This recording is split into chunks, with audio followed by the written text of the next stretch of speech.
mukjizat dibere eta batu teh sakumaha urang nyekel kertas bae leles sakumaha leles ta besi di leungeun Kanjeng Nabi Daud alaihi salam mantak urang lamun ngadoa Allahumma layyin qalba sarwiti kama layyantal hadid li Daud alaihi salam Gusti pangleleskeun hate sarwiti anu keur meujeuna manglah terbogoheun ka kaula malah ngahina ka kaula nyiduhan ka kaula teh nganggap bahwa kaula teh lain jelema pajal kamang mangkula di hareupeun nyana Gusti pangleleskeun kama layyantal hadid li Daud alaihi salam sakumaha Gusti ngaleleskeun besi di leungeun Kangjeng Nabi Daud alaihi salam beres ngadoa masyaallah sarwiti datang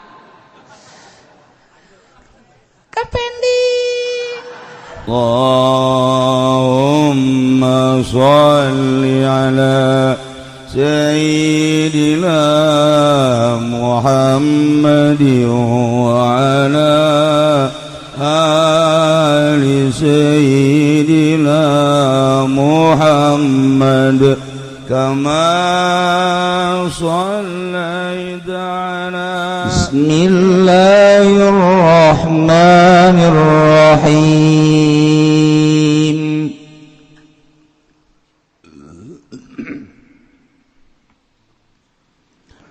wa katabna lahu fil alwahi min kulli shay'in maw'izatan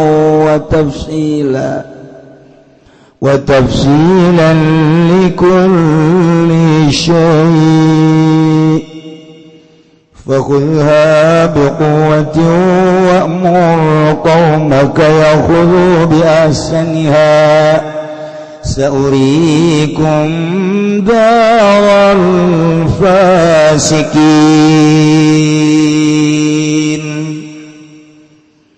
wallahu a'lamu bil muradih wa katabna lan nuliskeun isun agung lahu kada Musa fil alwahi dalam pirang-pirang law ay alwahi Taurat tegese pirang-pirang law Taurat wa kanat min sidril jannah lan anaya alwah iku tetep saking daun-daunan surga aw zabarjudina tawa intan zabarjuda wa zamrudi sabatina wa syaratin atawa saking batu zamrud kang pipitu atawa 10 mingkuli syayin saking saban-saban suwiji-wiji utadu ilaihi fiddini kang den butuhkeun apa ilaihi maring kuli syayin dalam agama mau'izatan tegese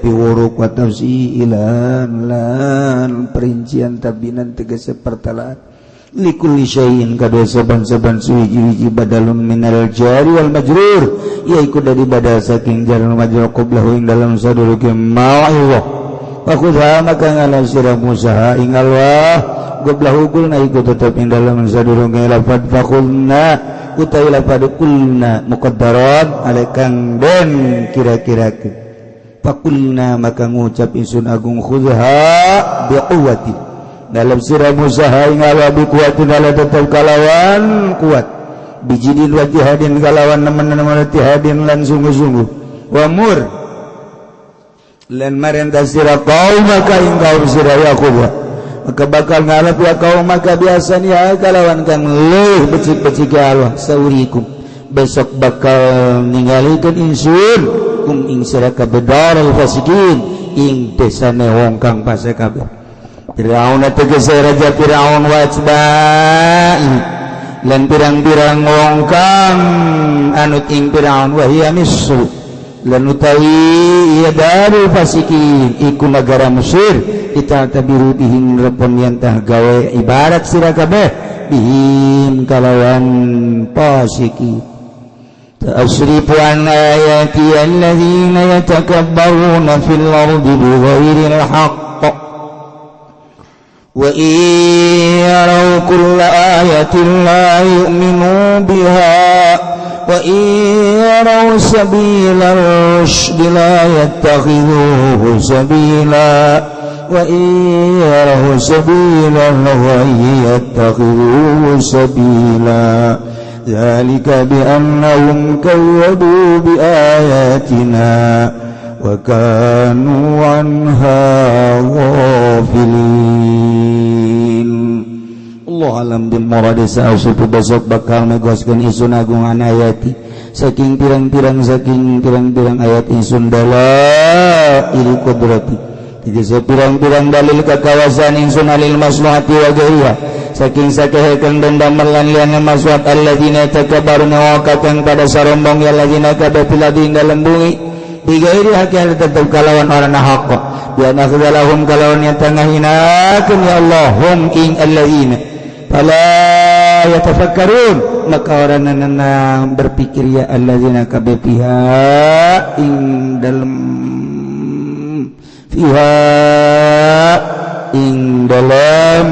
itu pihak ing dalam ayat wa iyarau kul ayatin lamun ningali ya alladzina ing saban-saban ayat la yu'minu biha maka orang iman kun ya alladzina biha kalawan kul ayatin wa iyarau lamun ningali ya alladzina sabila rusdi ing dadalan tariqi rusdi tegese dadalan sabil tariq rusdi tegese dadalan rusdi al-huda tegese pituri alladzi ja'akan tegaya ladzi min indillah saking sanding Allah la yattakhidhuhu sabila maka orangna ngalap ya alladzina hu in sabila rusdi sabilan in badalan yaslukuhu tegese ngambah ya lagina kabehu ing sabil wa yarau sabilal ghayyin lamun ningali alladzina ing badalan lacuk dalalu tegese sasaria takhlu maka ngalap ya alladzina hu ing sabilal ghayy sabilan ing badalan zalika utul mangkana usar pemegoskeun iku bi annahum tetep kalawan satuna alladzina kadzabu iku ngagorokeun ya alladzina bi ayatina kalawan sake ayat ingsun agungakan lan ana ya alladzina anha saking ayatina ghafilina iku kang lali kabeh taqaddama mithlu kang wis narima dingin apa umpamane kan wa anha ghafilin.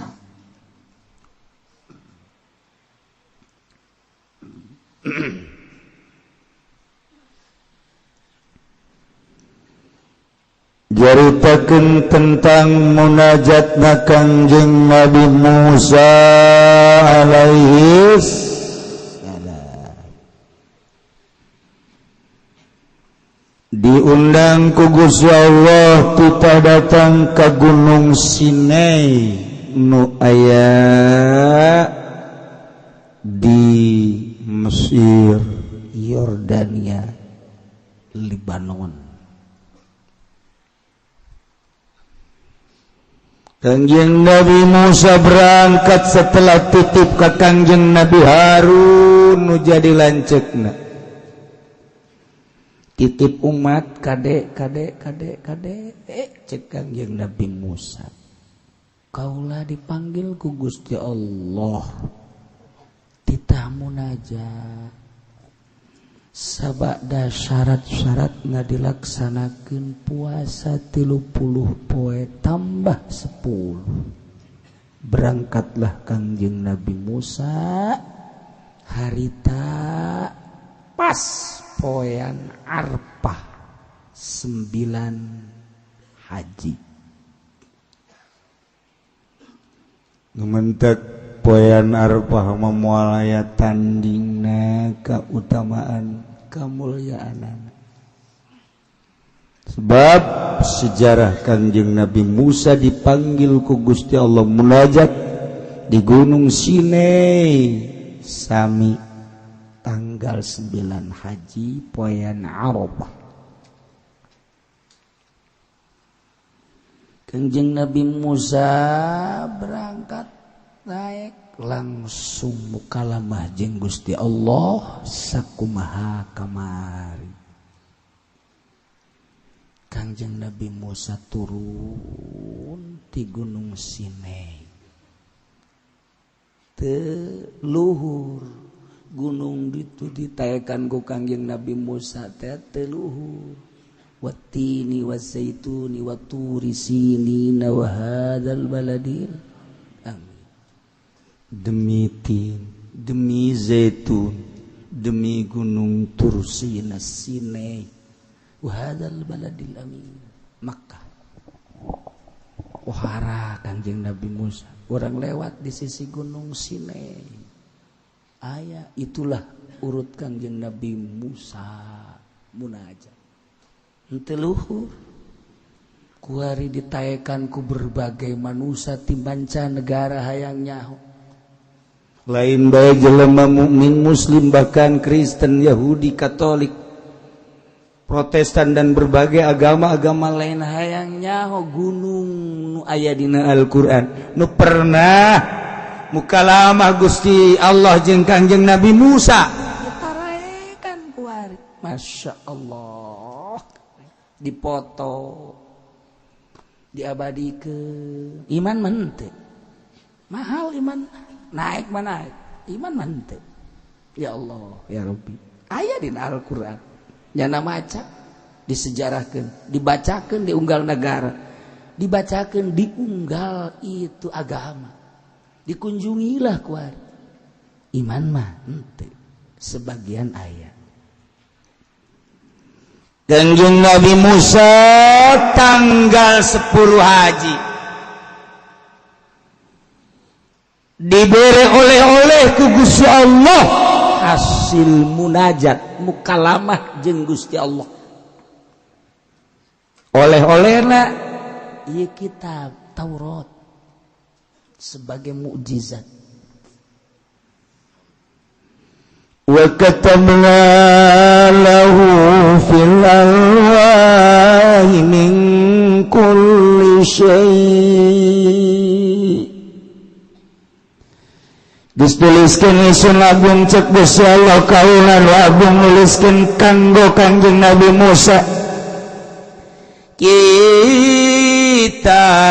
anu ditulis fil alwahi dina lauh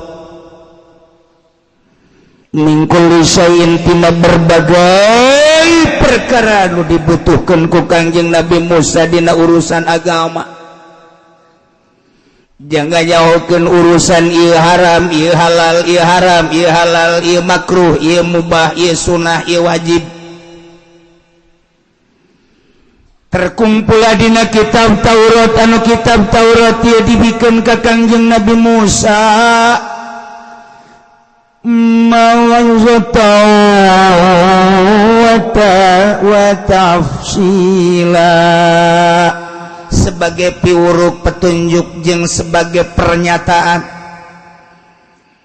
penjelasan likulli syai' kana setiap perkara. Ya Allah ya Rabb bahasa Gusti Allah nu diabadikeun dina Al-Qur'an teh wa katabna lahu fil alwah kami nu agung geus nuliskeun jang Kanjeng Nabi Musa kitab-kitab tulisan-tulisan nu ditulis dina alwah. Tinggal ieu masalah alwahna lamun urang henteu dijelaskeun ku Kanjeng Nabi teh nya alwah teh naon. Mantap Kanjeng Nabi ngajelaskeun alwah teh ay alwahit Taurat wa kana min sidril jannah. Nomor kahiji riwayat Kanjeng Nabi ngajelaskeun eta Taurat teh ditulis dina daun-daun sorga. Malaikat Jibril ku Gusti Allah dipanggil titah ka sorga. Kemudian kita nyokot daunan sorga bawa ke handap dibawa ku malaikat Jibril alaihi salam tulis Jibril ditulis ku malaikat Jibril alaihi salam nu dibacakeun ku Gusti Allah kalam eta mah eueuh nu nyaho mukalamah Kanjeng Nabi Musa jeung Gusti Allah teu nyaho ngan dicatat make bahasa Suryan Taurat buktina di sorga langsung ti adem. Ya Allah ya Rabb. Panjangna 12 hasta. Lamun sahasta sameter berarti eta daun surga 12 meter. Panjang. Cenah kiai lamun daunna 12 meter tangkalna sagede kumaha ulah nyaritakeun tangkalna sia engke ka ditu bae ka sorga. dia tuh nuhun ke ulah ka nuhun sia ibadahna datang ka mana nuhun ti heula bae alhamdulillahan bae ibadah sia osok tahajud tilo duha tilo salat subuh jam sabaraha 7 manya nu kos kitu ka sorga Allah karim ditulis ku malaikat Jibril make jangjang malaikat Jibril tentang berbagai hukum-hukum anu patali jeung haram jeung wajib patali jeung halal jeung sunnah patali jeung makruh jeung mubah ya karim beres ayat 12 jumlahna bikin ka Kangjeng Nabi Musa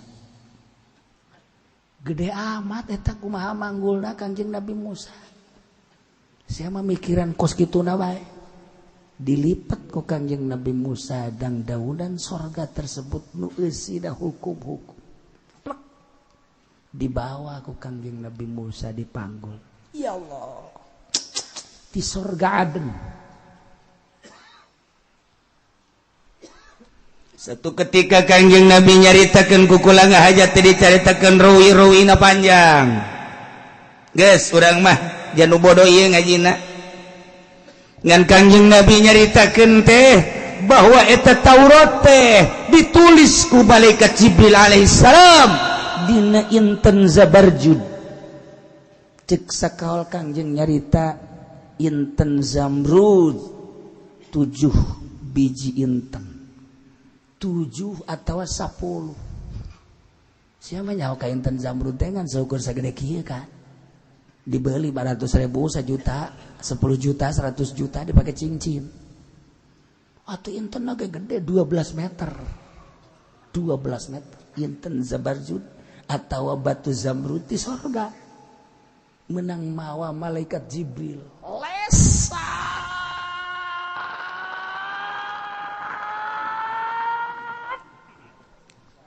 batu Masya Allah nu mantap kamari urang keur zaman batu kararieu bae ge dilesaka bekil kinclong eta lamun batu geus kinclong deuk kumaha petana deuk kumaha nambah husu apa naon sih kana salat henteu cek resep doang malah ngeganggu kana salat Allahu akbar duh batu itu geus kinclong mu itu mancat tolol teh coba salat si kos kitu batu Zamrud lesangna pohara heranna luar biasa warna hijau anu eueuh tandinganana eueuh tandingna ieu hijau mengkilap luar biasa nu mantap kuari mahal ge Zamrud teh mahal ieu teh tulisan kitab Taurat ditulis tina Zamrud masyaallah ditulis ku jangjang malaikat Jibril alaihissalam tentang hukum-hukum larangan haram tentang hukum perintah wajib, tentang hukum-hukum sunnah mubah dan lain-lain sebagainya. 12 meter panjangna mangkaning 10. Tertera tulisan di dinya. Haju kubaha eta Kangjeng Nabi Musa mawana dikersakeun ku Gusti Allah. Mukjizatna dibere eta batu teh sakumaha urang nyekel kertas bae. Leles sakumaha leles ta beusi di leungeun Kangjeng Nabi Daud alaihissalam mantak urang lamun ngadoa Allahumma layyin qalba sarwiti kama layyantal hadid li Daud alaihissalam Gusti pangleleskeun hate sarwiti anu keur meujana manglah terbogoheun ka kaula malah ngahina ka kaula nyiduhan ka kaula teh nganggap bahwa kaula teh lain jelema pajal kamang mangkula di hari penyana Gusti pangleleskeun kama layantal hadid li Daud alaihissalam sakumaha Gusti ngaleleskeun beusi di leungeun Kangjeng Nabi Daud alaihissalam beres ngadoa masyaallah sarwiti data kapendi oh kamu sarwiti enak di dekat dia kula ndek nambahan omongan kula bahwa kapendi teh jore kuari meuleuy jore sia sudah aing wajur teu wajur iyalah kamalayan tal hadid li Daud alaihissalam Kangjeng Nabi Musa ge sarua bae batu zamrud antu sakitu teasa sakitu kandalna sakitu herangna dileungeun Kangjeng Nabi Musa percis kos kertas bae tilepkeun srek hiji deui tilepkeun ditendet ku Kangjeng Nabi Musa jadi ipis. Masya Allah, lain letik-letik jelema Kangjeng Nabi Musa alaihi salam, lain sekedar muka lama jeung Gusti Allah ketika dibere mujizat kitab Taurat ku Gusti Allah nu ditulis cek sakaol tina daun sorga, cek sakaol Kangjeng malaikat Jibril nyokot batu nu bagus pang bagus tadi sorga sabarjud atawa zamrud gede panjang lebar helang, tapi dileungeun Kangjeng Nabi Daud dengan jadi Musa setelah ditulis kitab Taurat tersebut diletikeun ku Kangjeng Nabi Musa. Masya Allah, ditilep hiji deui ditilep ditumpuk ditendet ku Kangjeng Nabi Musa set jadilah Taurat buku ya Allah ya Rabbi diabadikeun dina Al-Qur'anul Karim. Urang teu kazamanan ka Kangjeng Nabi Musa alaihissalam tapi urang yakin ya Allah percaya penuh lantaran urang iman ka Al-Qur'anul Karim. Al-Qur'an geus nyaritakeun wa katabna lahu fil alwah ya Allah kami nu agung geus nuliskeun jang Kangjeng Nabi Musa kitab Taurat ditulis dina alwah sakumaha tadi min kulli syai'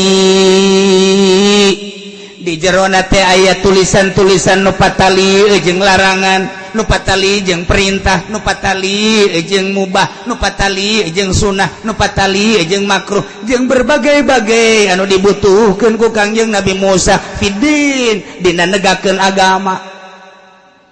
Nu mantak di dia jadi badal mau'izatan wa tafsila. Jadi badal di mana? Jadi badal tina mingkul syai pan mingkul syai mah jair ku badalna mau idzatan nasab jair sote dina zahirna lantaran ai mahal nama nasab wa katabna lahu fil alwahi min kulli syai eta teh jadi mapul tina lapad katabna geus satu berarti ari mahal nama nasab nu mantak di dieu badalna ge mau idzatan wa tafsila. Nu teu mondok mah puyeng pokoknya nutung mondok mah puyeng, nu mondok ge puyeng. Tuh, mantak badal, mantak Jalalwanin ngajelaseun badalun minal jari wal majruri qablahu. Mau idzatan jeung wa tafsilan teh mau idzatan jadi badal. Di mana? Minal jari wal majrur qablahu memeh ieu. Geus mau idzatan teh jadi badal tina mingkul syai. Tafsilan mah diatepkeun kana mau idzatan. Ieu carita maca. Ieu cenah kiai hese amat aing hese. Kumaha sia? Cek kiai nu bisa tuh sakitu bae hese. Hampura tuh. Henteu cenah kula ge seru hese. Hese. Mun can dibongkar mah. Urang lamun belut di jero aing can diasupkeun mah leungeun ka jero can kacekel. Barang dicekel, barang diasupkeun mah ka jero guriwal aya, empuk horeng. Masyaallah. Naon belut? Sia masuk aju keong-keong. Maksudnya ngasupkeun leungeun kadinya beudang empuk naon belut. Saya pikiranna ngeres aju ka ditu bae kalau di imah. Taurat turunkeun ku Gusti Allah tulis ku Kangjeng malaikat Jibril alaihissalam ngan sakadar wa katabna lahu fil alwah. Tengah jelaskan cara nulis nah ketika orang tadi jelaskan cara nulis teh Kangjeng Nabi wala sok aya nyaho tama urusan Allah. Maksudnya cara-cara nulis malaikat Jibril kumaha Allah tengah jelaskan ulah sok aya nyaho. Geus sakitu bae geus. Ngadu jelas Taurat aya dicekel ku ari ku Yahudi. Aya keaslian Taurat tu asli nun can tahrif. Ngan kunyana dirobah-robah. Kunaon eta? Ku embung iman ka Kangjeng Nabi Isa alaihi salam. Kabelah dieuna embung iman ka Kangjeng Nabi Muhammad sallallahu alaihi wasallam. Takabur. Nyekelan Taurat. nyeklan Injil. Padahal kuari mah geus diganti kitabna ku kitab Al-Qur'anul Karim. Urang mun nyaritakeun Taurat seperti ya pohara. Kitab samawi hebatnya pohara. Kebutuhan Kangjeng Nabi Musa min kulli syai' yuhtaju ilaihi fiddin aya kabeh. Dek nanyakeun naon masyarakat, dek nanyakeun kaum masyarakat tina mimiti anu diharamkeun, jeung kemudian anu diwajibkeun, nu disunahkeun, nu dimakruhkeun mun cara bahasa kuari mah, nu dimubahkeun aya kabeh dina kitab Taurat. Yuhtaju ilaihi fiddin aya kabeh. Nu mantak ieu teh mau'izatan wa tafsila. Kitab Taurat sebagai mau'izah piwuruh petunjuk wa tafsilan jeung penjelasan-penjelasan likulli syai' kana seluruh perkara naon we aya dina kitab Taurat jang kebutuhan negakeun agama di zaman Kangjeng Nabi Musa alaihis aya geus kitab Taurat bawa ku Kangjeng Nabi Musa poe lebaran tanggal 10 haji. Ya Allah, instruksi ti Gusti Allah. Fakulna kaulan wa agung wahai Musa nyarita ka anjeun regepkeun khulha biquwwatin wa'mur qaumaka ya'khudhu bi ahsaniha saurikum daral fasiqin. Dicekelan ku Kangjeng Nabi Musa kitab Taurat, instruksi ti Gusti Allah. Hei Musa, khudha cekel ku anjeun ieu Taurat, bawa dikuatin dengan kuat sungguh-sungguh jeung nyaat, awas. Wa mur qaumaka, perintah kaum anjeun untuk melaksanakan yakhudhu bi ahsaniha, kena nyokot jana karupang bagus-bagusnya secara baik nyana kudu nuturkeun anjeun cekelan anggaran kitab Taurat, cak Taurat haram, cak Taurat wajib, cak Taurat mubah. Ya kudu biasa cokot dengan sebaik-baiknya. Ulah keluar tidak aturan kitab Taurat. Dengekeun Musa saurikum daral fasiqin. Kaula bakal ninggalikeun ka anjeun kana desa-desa tempat-tempat kampung-kampung jelema nu pararasek. Ti mimiti Firaun, Mesir. Nu kamari jeung anjeun pesetruan. Anu kuari Mesir geus penghuni jelema pasek. Bejakeun ku anjeun Mesir teh anu dicicingan ku jelema pasek paehna ditereuy ku laut saurikum daral fasikin. Kaula bakal nempokeun ka aranjeun kabeh bejakeun ka umat tentang kaum Samud anu dipimpin ku Nabi Shalih alaihi salam. Umatna dihancurkeun berikut nagarana. Saurikum darul fasik. Kaula bakal nempokeun ka anjeun jeung kaum anjeun kana siksaan kaum Samud, kaum Ad, kaum Lut jeung berbagai kaum-kaum anu teu nurut ka nabina jeung ka rasulna disiksa, dihancurkeun. Ya Firaun beserta kaumna lawan Kangjeng Nabi Shalih alaihi salam. Raja Namrud kitu kene jeung kaumna, kaum Ad, kaum Samud, kaum Lut dihancurkeun ku kaula. Kula bakal jaritakeun cek Gusti Allah darul fasikin, pecakeun ka kaum kabeh kaum anjeun nurut ka anjeun. Ulah nyieun macem-macem. Mangga Gusti cek Kangjeng Nabi Musa alaihi salam dibawa ku Kangjeng Nabi Musa ka negeri Palestina, ka Israel. Dibawa ku Kangjeng Nabi Musa ka Yordania, ka Mesir. dibawa ku Kangjeng Nabi Musa ke Syria, Syam, Timur Tengah. Harita jajahanana adalah Israel. Kangjeng Nabi Musa ngembangkeun agama, dibere mujizat kitab Taurat, dibejakeun ku Kangjeng Nabi Musa ka kaumna, kade kudu cekelan ieu kitab Taurat sebaik-baikna, maju mundurna berangkat kumaha ceuk kitab Taurat. Aya larangan dina kitab Taurat ulah dipaju, aya perintah ceuk kitab Taurat laksanakeun. Yakhudhu biahsaniha.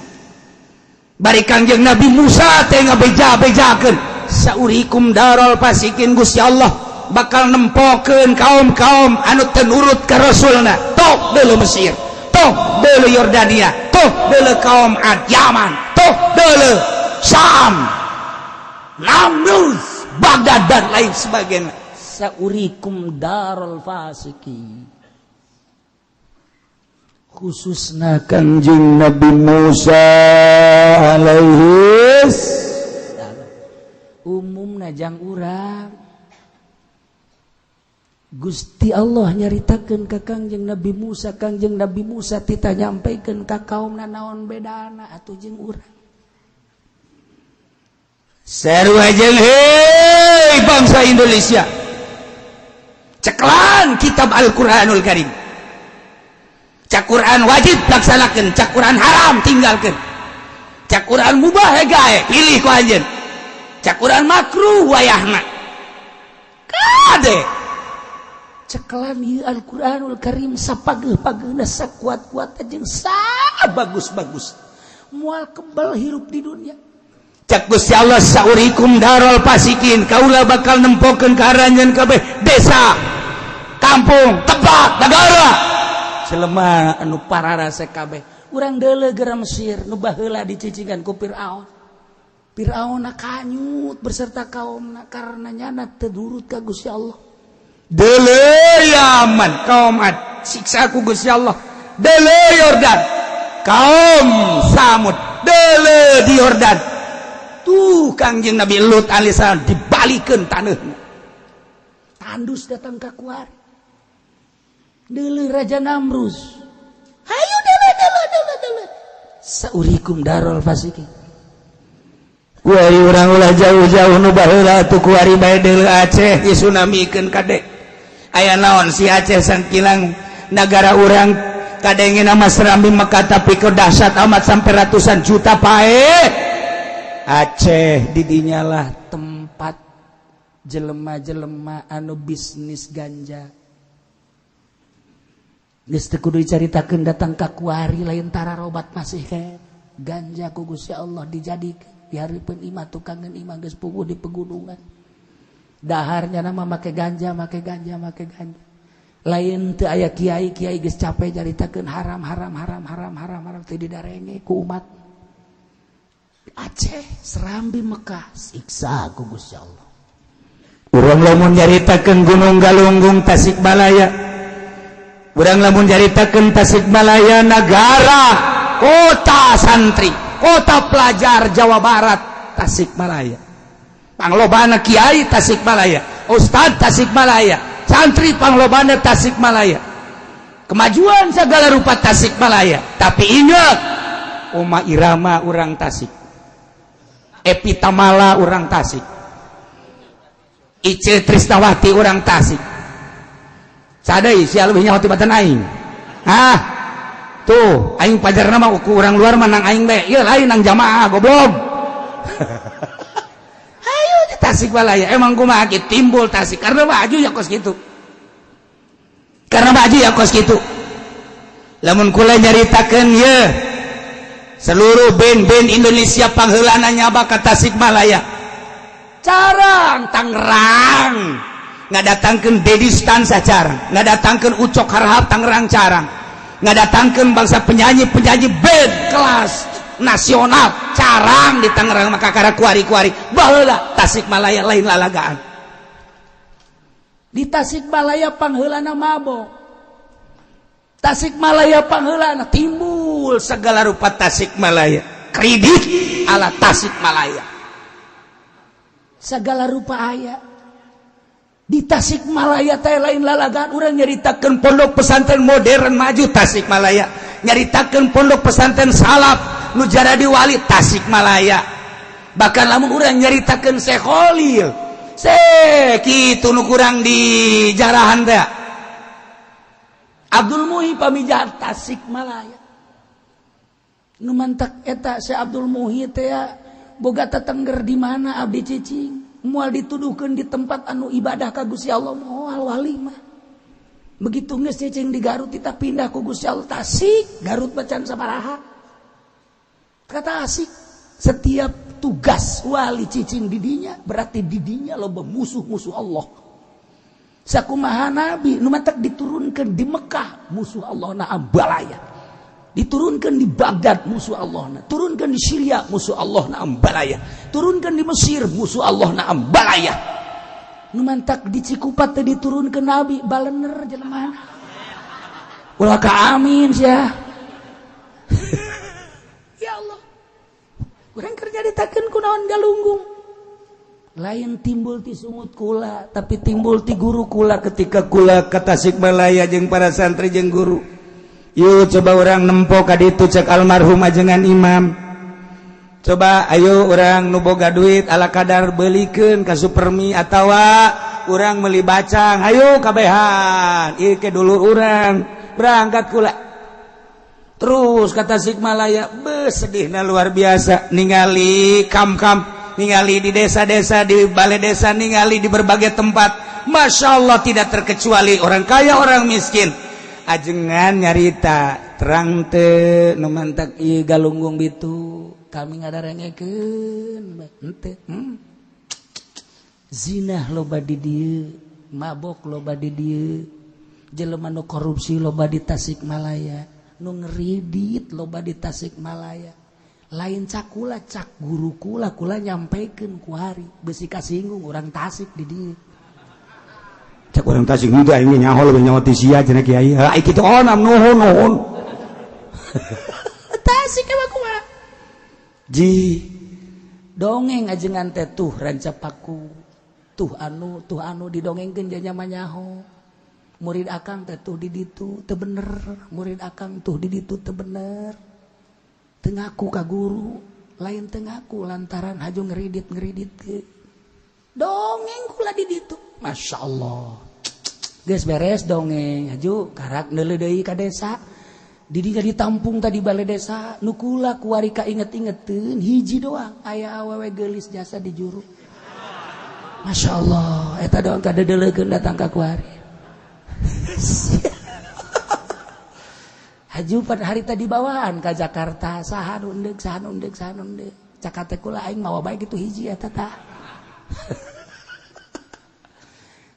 tuh lain gitu dina harti teu jore teu gelis teu kaya teu miskin ngahiji bae di balai desa ngahiji bae di bangunan itu ngahiji di musola di masjid Masya Allah karim galunggung eta teh kunaon eta teh makhlukna kaumna geus kaluar ti aturan Al-Qur'anul Karim mun urang neule Bandung mantak di Bandung digoyangkeun di Bandung teh digempakeun saeutik 10-20 mah gak Garut loba nu podar Cianjur kitu kae urang lamun nyaritakeun Padang datang ka kuari sabaraha ribu jelema nu teu puguh kuburanana diambleskeun ku Gusti Allah boro-boro di Padangna urang lamun neuleuh di dieu bae urang Padang mah teu meunang salah saeutik dagang di mana bae di tengah jalan lolos Padang emang kumaha gitu peuguh perhitungan sukat sikut Padang asal geus datang Padang bae urang pribumi nyingkir kabeh ieu Padang jadi kalakuanana teh kos kitu tah Padang walaupun sebagian aya nu bener Padang ge sarua bae anu nyekel kana ilmuna pohara ngan mayoritas tu datang ka urang kos kitu hese jasa lamun ku urang dinasehatan Padang ieu Padang pohara jasakan Padang Masya Allah mantap beres di ditunda ku Gusti Allah ieu mah keur carita saurikum darul fasikin henteu kudu Mesir teu kudu Yordan teu kudu Syria Baghdad teu kudu urang mah di negara urang mah saurikum darul fasikin Kaulah bakal nempokeun ka aranjeun kabeh wahai bangsa Indonesia tuh deuleu Aceh Darul Fasikin tuh deuleu Galunggung tuh deuleu Padang tuh deuleu Palembang tuh deuleu Jakarta kebanjiran saurikeun Darul Fasikin ngan kulantaran pasekna setengah-setengah sebagian pasek, sebagian teu, sebagian pasek, sebagian teu, sebagian pasek, sebagian teu. Allah masih menghargai di Jakarta ka Habib-habib jeung ka kiai-kiai. Allah masih menghargai Tasikmalaya ka kiai-kiai jeung ka ustad-ustad. Allah masih menghargai Padang kiai-kiai ustad-ustad gitu kene Aceh. Lamun cacak-cacak Allah geus teu menghargai ka dinya beureung dibeakeun ku Gusti Allah. Saurikum Darul Fasikin. Dicaritakeun kitu. Hartina sing hade urang.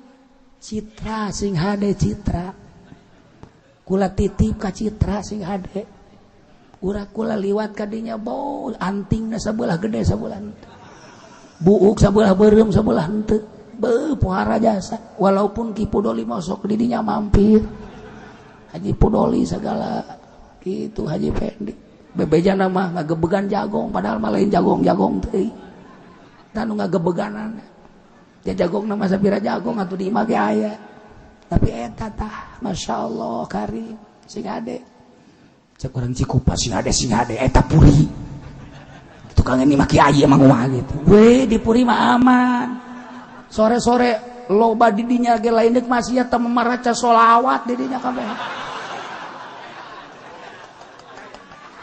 beuh di puri mah urang rajeg ka puri dek baca sholawat urang pangodokan ka puri dek baca sholawat urang gelam ka puri dek baca paduyun-duyun ke gerageh delegeh ke asar di puri macet luar biasa ulah disangka maksiat maca sholawat saya yang serikan anya aing teu percaya masa bodoh tuh aing teu percaya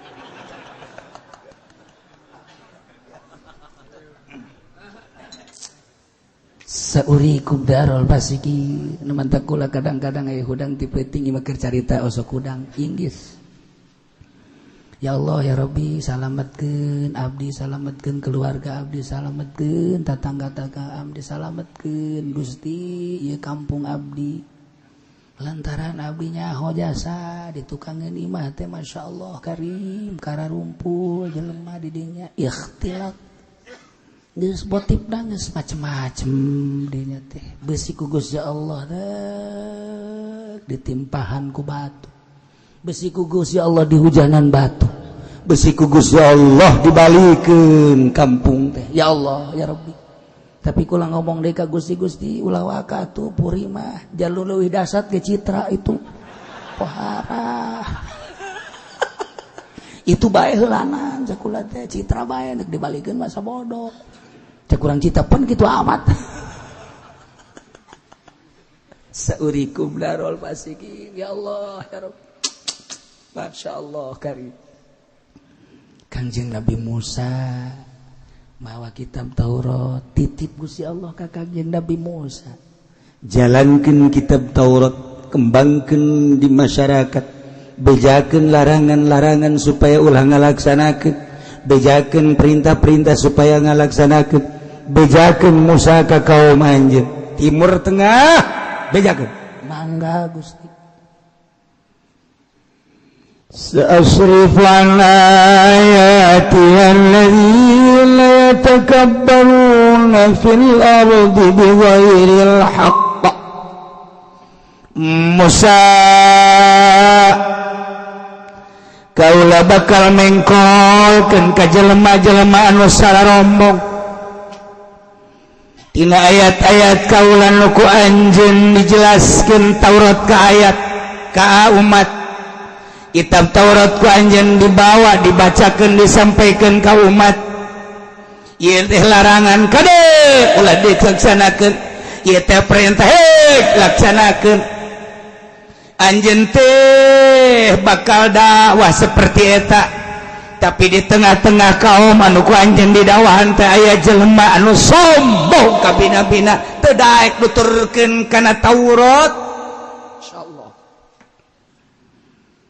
cek kitab Taurat ieu teh larangan nya nama nabrak bae cek dina kitab Taurat ieu teh perintah nya nama hare-hare bae deuleuh ke Musa jelema nu sombong teh bakal aya sa'asrifu an ayati alladzina yatakabbaruna fil ardi bighairil haqq kaula bakal mengkolkeun tina ayat-ayat kaula dalil-dalil kekawasan kaula tidak dada melanjeng lain-lainna alladzina yatakabbaruna kajelema anu talakabur sarombong fil ardi di muka bumi bighairil haq tanpa hak bi an akhdhalahum ku kaula engke bakal dihinakeun sarua lamun tadi seurikum darul fasikin jelema anu para rasek teh daerah-daerah tempat-tempat ku kaula bakal dibejakeun tah geus ku kula dibejakeun engke di kaum anjeun aya jelema nu takabur tetep bae teu nuturkeun aturan-aturan kitab Taurat nah ieu ge bakal dihinakeun ku kaula sarua jeung kaum-kaum nu baheula fala yatafakkaruna nyana teu daek malalikir tetep sararombong bae dibejakeun ku dibejakeunna eta kitab Taurat disampaikeun ku disampaikeunna ka kitab Taurat tapi tetep teu jadi jelema eta teh engke bakal aya tatap jelema teh masih jekelan kana watak hawa nafsuna bae bakal aya lamun baheula kitab Taurat seperti eta amanat kang Kangjeng Nabi Musa sarua Al-Qur'an sarua jeung wahai kiai ulah kaget di lembur anjeun lamun anjeun nyampaikeun Al-Qur'an bahwa kreditan teh haram tetep jelema ngredit bae mun anjeun nyampaikeun bahwa mabok teh haram jelema marabok bae mun anjeun nyampaikeun zina teh haram tapi tetep bae jelema zararina mun anjeun nyampaikeun bahwa korupsi teh haram tetep bae pejabat korupsi ulah kaget sebab saurikum darul fasikin jelema-jelema fasik teh ku kaula geus dideuleukeun tuh nagarana tuh daerahna dihancurkeun maka jelema nu teu nuturkeun Al-Qur'an bi an akhdhalahum tetep ku kaula bakal dihinakeun deuleuh secara pribadi-pribadina mantan-mantan pejabat jadi sampah masyarakat dihinakeun nu kamari mulia kuari hina nu kamari sugih kuari susah lain saeutik urang deuleuh ku mata urang kuari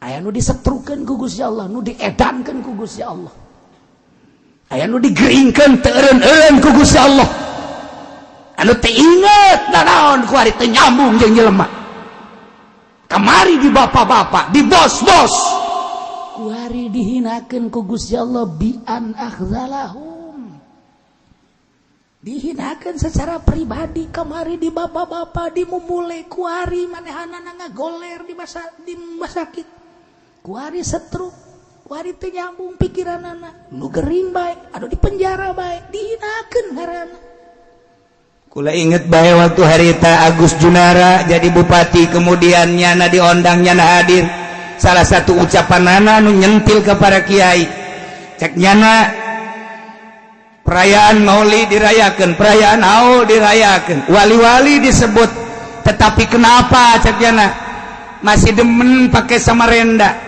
termasuk kiai yang ada di sini yang melaksanakan haul Tuan Syekh Abdul Qadir saya tahu kiainya masih seneng pakai samarenda kukula dicatat di hati kula teu poho datang ka kuari begitu kula kapanggih deui jeung Agus Junara sasalaman 4 mata moal dicaritakeun di mana-manana kukula dicaritakeun sasalaman sebentar lagi Pak Bupati akan dihinakan oleh Allah sebab sudah menghina wali-wali Allah di tempat orang ramai jangan tanyakeun ka Agus Junara ngariku keneh ku ari kula ngomong 4 mata henteu dindol baja lemah sebentar lagi akan masuk penjara kula mah ngomong kitu ge padahal mah teu ngadoakeun lillahi taala demi Allah henteu eta ngomong kitu ge kalau pasan ngomong eta mah heuh kalau pasan ngomong begitu Agus Junara tek masuk penjara ya Allah ya Rabbi hampura abdi teu ngadoakeun Gusti eta mah kalau pasan ngomong karena nyana teu menghargai kiai-kiai karena nyana teu menghargai wali-wali, karena nyana teu nyahueun kumaha hatena para wali Allah. Ulah neuleuh samarendana, ulah neuleuh jubahna, ulah neuleuh naon kitu ngaranna sorbana, tapi nyana can nyahueun hate-hate jelema. Lamun neuleuh jubahna, neuleuh sorban, neuleuh samarendana, katipu atuh kabeh ge jelema. Berarti anggapan nyana wali teh jelema rudin kos jelema tukang kitu sol sepatu. Salah, eta mah satu perjalanan. Geus datang ka derajat nama atuh teh urusan Allah ka ditu nama. Nyada teu baca Imam Syafi'i, nyada teu maca para imam mujtahid, nyada teu maca Tuan Syekh Abdul Qadir, nyada nyentil para wali, para kiai, kukula dicatat di jero hate. Cilaka sia teu ngarti kecuali sia haju nanya ka aing sia. Kieu cenah kiai sombong amat, kanyana aing mah sombong ge kasih henteu. Kula kapanggih deui jeung bupati sasalamat tek. Bapak bupati sing hade engke bakal dihinakeun ku Gusti Allah. Teu ngomongnya. Termasuk aya catatan di jero hate kula pataju sobiri. Aya di jero hate kula waktu nyana namu ka Abah, kurang sopan nyana ka Abah. Ngan moal dibejakeun. Hina sia bakal. Awas ya, teu nyaho Abah aing. Aju carek cangke aing bener. Ye, aja anu ngomong camat. Emang kabasian naon? Henteu naon sih. Ai saya teu nyaho mah. Lamun nu nyaho, awas. Je teu nyaho. Catat di jero hate kula. Aya catetanana. Hiji-hijina pejabat. Kula lamun keur jeung pejabat kieu bae dicatet omongan-omongan hate henteu sia. Awas ya. Abah aing geus nurunkeun ilmu ka aing. Aing bisa ibadah ka Gusti Allah ti abah aing. Aing ala kadar kadang sok khusyuk teh ti abah aing. Sia teu nyaho. Sia teu nyaho. Dicat bener. Lain lalaka hade. Urang menyaritakeun para wali di zaman Syekh Syarif Hidayatullah atuh nu anti ka Syekh Syarif Hidayatullah. Urang nyaritakeun para wali di zaman Syekh Maulana Hasanuddin nu anti Syekh Maulana atau Ambalaya. Ulah jauh-jauh di zaman Gus Dur nu anti Gus Dur atau Ambalaya. Kuari zaman Habib Lutfi atau nu anti Habib Lutfi atau Ambalaya. Jelema na diantikeun mah biasa-biasa bae. Atuh komuga kula mah lain wali lain solihin si uci kula mah. Nu anti ka kaul atuh Ambalaya di kulon aya di wetan aya di kidul aya. Aju kula narobat henteu kula mah ngahormat bae kanya nyaho kula kiai anu anti kula. Nyaho pejabat anu gregeteun ka kula. Kula mah tetep benteng teu bendu. Lamun bendu moal daratang haji ka dieu. Terus terang bae mun bendu emang nang saya daratang haji ka dieu. Emang dipanggil diundang ku aing atuh henteu. Atuh sia bae naonan ka dieu. Je, nang Allah telan ngaji sia, batur nu bendu pek bae. Oh masalah, teu nyahoeun hate kula nyana. Hanya istriku yang tahu hatiku. Iya, ketika aku lapar istriku tahu. Ketika aku pada sakit badan istriku tahu. Ketika kelihatannya rindu istriku tahu. Ah, siapa masuk ke toko situ? Iya, assalamualaikum darul masikin belum. Sa'asrifu an ayati alladzina yatakabbaruna fil ardi bighairil haqq. Kos kumaha coba kiai? Kabangkarahan umat Kangjeng Nabi Musa hayang nyaho coba. Kos kumaha? Aku henteu jih jeung umat Kangjeng Nabi Muhammad nu di zaman ayeuna tahun 2015. Ieu bakal dicaritakeun. Wa yarau kull ayatin la yu'minu biha wallahu alam bisawab.